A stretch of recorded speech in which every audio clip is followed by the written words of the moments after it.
pero además ha sido especialmente duro con China, su principal rival económico, y que además, según las proyecciones, pudiese o puede superar a Estados Unidos como la potencia económica global. Por supuesto, es fundamental hacer este análisis y lo vamos a hacer junto a Aymara Gerdel. Ella es directora del Centro de Estudio Venezolano sobre China. Ya ustedes la conocen, ha venido en otras ocasiones a Brújula Internacional y conoce muy bien el asunto de China. Bienvenida, Aymara.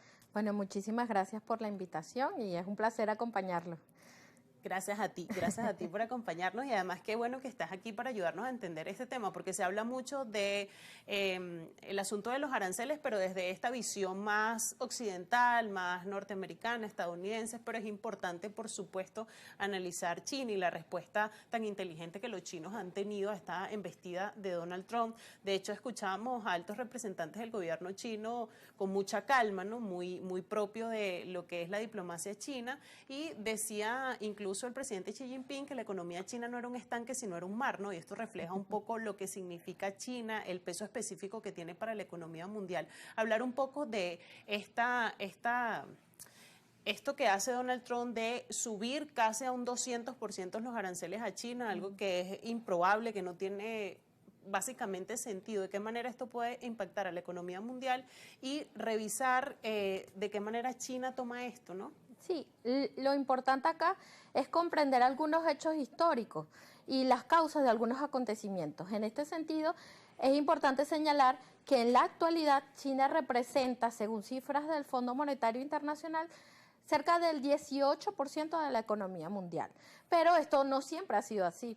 Si revisamos, hay un trabajo que es muy importante tener algunas nociones, porque es un trabajo que elabora August Madison. Él es un historiador económico y él hizo una reconstrucción desde el punto de vista económico de cuánto pesaba para las principales economías a nivel mundial el PIB. Y lo hizo desde el año 1 después de Cristo hasta prácticamente el 2010. Hay unas proyecciones que incluso lo acercan hasta la actualidad. Entonces, si revisamos esa historia económica, vamos a observar que China llegó a representar el 35% del peso de la economía global en el año 1820. Eso es más o menos el contexto de la revolución industrial. Esto quiere decir que China ha tenido, en la historia económica de la humanidad, ha tenido una relevancia muy importante, porque China representa un estado civilizatorio. En este sentido, en la actualidad, con todo el boom y el desarrollo económico que ha tenido China, bueno, se ha venido recuperando después de una serie de acontecimientos como la guerra del opio, y en la actualidad pesa el 18% de la economía global. ¿Ok? ¿Quién es el principal socio económico de China? Es Estados Unidos.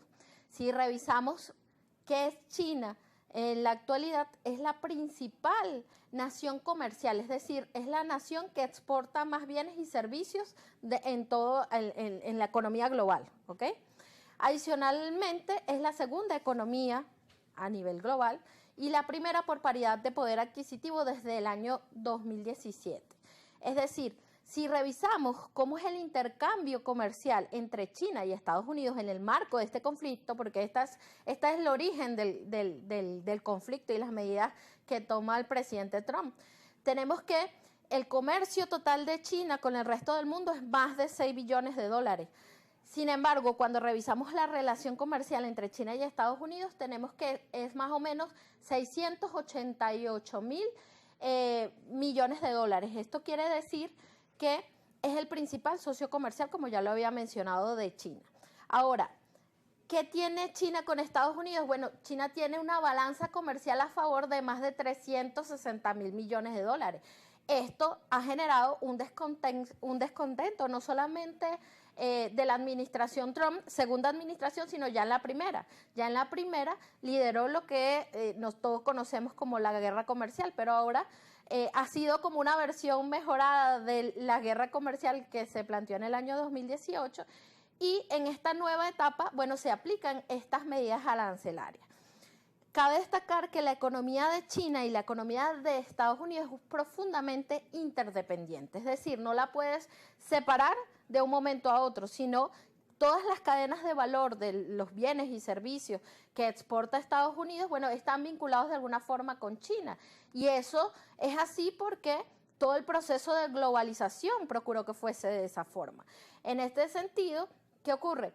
Trump eleva los aranceles para de alguna forma tratar de modificar esta balanza comercial deficitaria para Estados Unidos y hacer alguna especie de justicia, lo que él señala o denomina o cataloga como una injusticia.